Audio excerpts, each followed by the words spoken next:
అనంత కరుణామయుడు అపార కృపాశీలుడైన అల్లాహ్ పేరుతో ప్రారంభిస్తున్నాను. సూరే అన్నజ్మె 2వ రుకు 26 నుంచి 32వ ఆయత్ వరకు. ఆకాశాలలో ఎందరో దైవదూతలు ఉన్నారు. వారి సిఫారసు ఏమాత్రమూ ఉపకరించదు.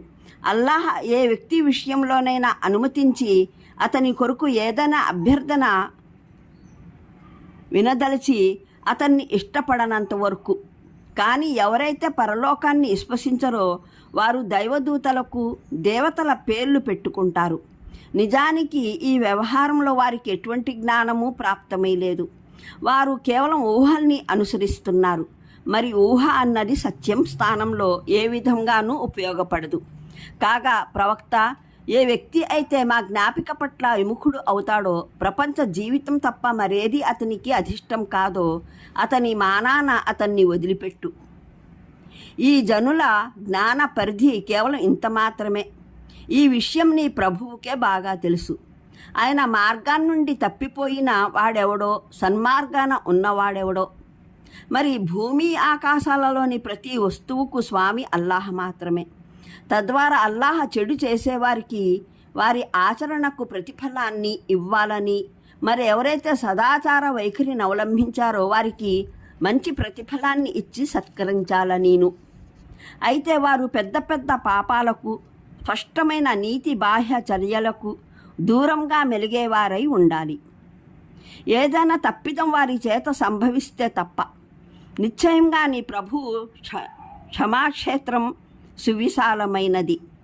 ఆయన మిమ్మల్ని భూమి నుండి పుట్టించినప్పటి నుంచి మరి మీకు మీ మాతృగర్భాలలో ఇంకా భ్రూణ రూపంలోనే ఉన్నప్పటి నుంచి మిమ్మల్ని గురించి ఆయన బాగా ఎరుగు. అందువల్ల మీ ఆంతర్యాల పరిశుద్ధతను గురించి దావాలేమీ చేయకండి. ఆయనకే బాగా తెలుసు వాస్తవంగా నిష్ఠాపరుడు ఎవడో. 21వ వివరణ. అంటే దైవదూతలు అందరూ కలిసి కూడా ఎవరి కొరకైనా మోక్షానికి సిఫారు చేసినప్పటికీ అది వారికి ప్రయోజనకరం కాజాలదు. అలాంటప్పుడు మీ ఈ కాల్పనిక ఆరాధ్యుల సిఫారసు ఎవరి అదృష్టాన్నైనా బాగుపరచడం అన్నది ఎలా సంభవం? దైవత్వపు అధికారాలు పూర్తిగా కేవలం అల్లాహకే హస్తగతమై ఉన్నాయి. దైవదూతలు సైతం ఆయన సన్నిధిలో ఎవరి కొరకైనా సిఫారసు చేయాలంటే ఆయన వారికి అనుమతినివ్వనంత వరకు, ఎవరి విషయంలోనైనా వారి సిఫారసు వినడానికి ఇష్టపడనంత వరకు వారు దానికి సాహసించలేరు. అంటే ఒక తెలివి తక్కువతనం ఏమిటంటే, వారు ఎటువంటి అధికారము లేని దైవదూతల్ని కనీసం అల్లాహ్ సమక్షంలో వీరి సిఫారసైనా చేసే శక్తి లేని దైవదూతల్ని తమ ఆరాధ్యులుగా చేసుకున్నారు. అంతేకాక దాని మీద మరో బుద్ధి లేని మాట, ఆ దైవదూతల్ని స్త్రీలుగా భావిస్తున్నారు.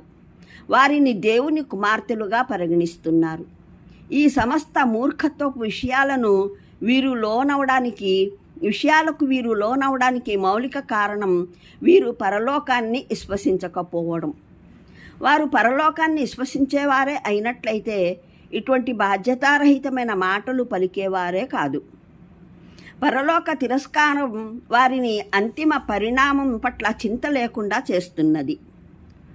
దైవాన్ని నమ్మినా నమ్మకపోయినా, లేదా వేల దైవాలను నమ్మినా ఎటువంటి వ్యత్యాసం వారి జీవితాల్లో తారసిల్లేది లేదు. ఎందుకంటే వీటిలో ఏ విశ్వాసం కలిగి ఉన్నా దాని సత్పరిణామమో దుష్పరిణామమో ప్రస్తుత ప్రపంచ జీవితంలో బయలుపడేలా కానరావటం లేదు. దైవాన్ని తిరస్కరించేవారైనా, బహుదైవారాధన చేసేవారైనా, దేవుడు ఒక్కడని నమ్మేవారైనా అందరి పొలాలు బాగానే పండుతున్నాయి, అప్పుడప్పుడు మాడిపోతూనూ ఉన్నాయి. అందరూ అస్వస్థులు అవుతున్నారు, ఆరోగ్యము పొందుతున్నారు.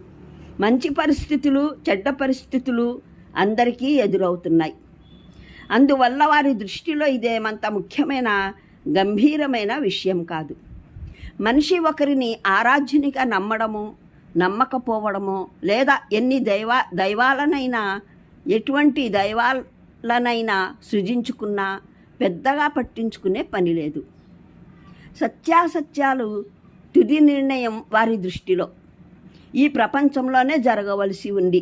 దానిపైనే ఈ లోకంలో వ్యక్తమయ్యే పరిణామాలు ఆధారభూతమై ఉన్నప్పుడు ఇక్కడి పరిణామాలు ఒక విశ్వాసం సత్యమైనదని మరొక విశ్వాసం అసత్యమైనదని తీర్పు చేయలేవు.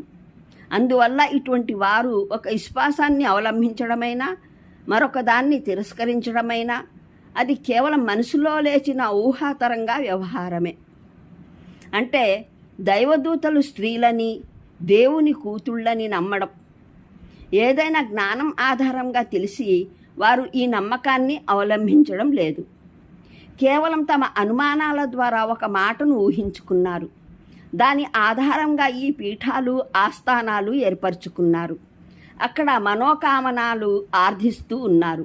ముడుపులు మొక్కుబడులు చెల్లించుకుంటున్నారు. జ్ఞాపిక అన్న పదం ఇక్కడ అనేక అర్థాలను స్ఫురింపజేస్తున్నది. దీని ఉద్దేశం ఖురాన్ కూడా కావచ్చు, కేవలం ఉపదేశము కావచ్చు. ఈ వాక్యానికి భావం దైవ ప్రస్తావన సైతం వినడం ఇష్టం లేనివాడని కావచ్చు. అంటే అతని వెంట పడకు, అతనికి బోధపరచడానికి నీ సమయాన్ని వృధా చేయకు. ఎందుకంటే ఇటువంటి వ్యక్తి ఈ సందేశాన్ని స్వీకరించడానికి సిద్ధమవడు. దైవభక్తి ఆధారభూతమైన సందేశం, ప్రాపంచిక భౌతిక ప్రయోజనాలకు అతీతమైన లక్ష్యాలు, ఇలువల వైపునకు పిలిచే సందేశం, పరలోకపు శాశ్వత సాఫల్య విజయాలే ధ్యేయంగా పరిగణించే సందేశం స్వీకరించడానికి ఈ వ్యక్తి సిద్ధం కాడు.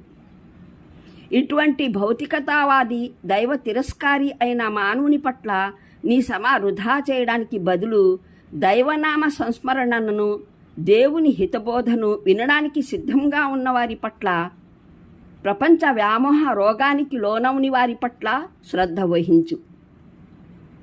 ఇది అవాంతర వాక్యం. వచనాక్రమాన్ని మధ్యలోనే తెంచి వెనుకటి విషయానికి వివరణగా దీన్ని సెలవీయడం జరిగింది. అంటే ఈ జనులు ప్రపంచము దాని ప్రయోజనాలకు మించి ఏమీ ఎరుగరు, ఏమీ ఆలోచించను లేరు.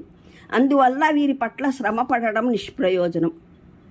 మరో మాటలో చెప్పాలంటే ఒక వ్యక్తి మార్గవిహీనుడా లేదా సన్మార్గాన ఉన్నాడా అన్న నిర్ణయం ఈ ప్రపంచంలో జరగనూ లేదు.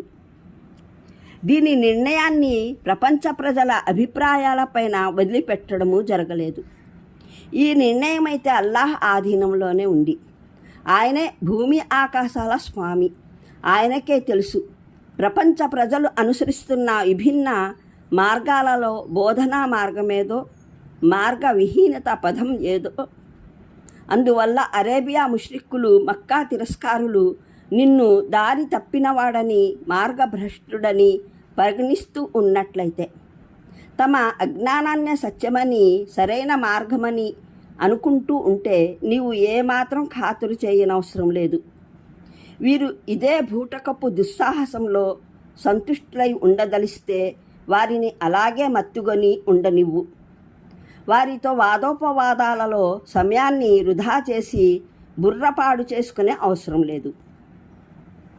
పైనుంచి వస్తున్న వచనక్రమమే ఇక్కడి నుండి మళ్ళీ మొదలైంది.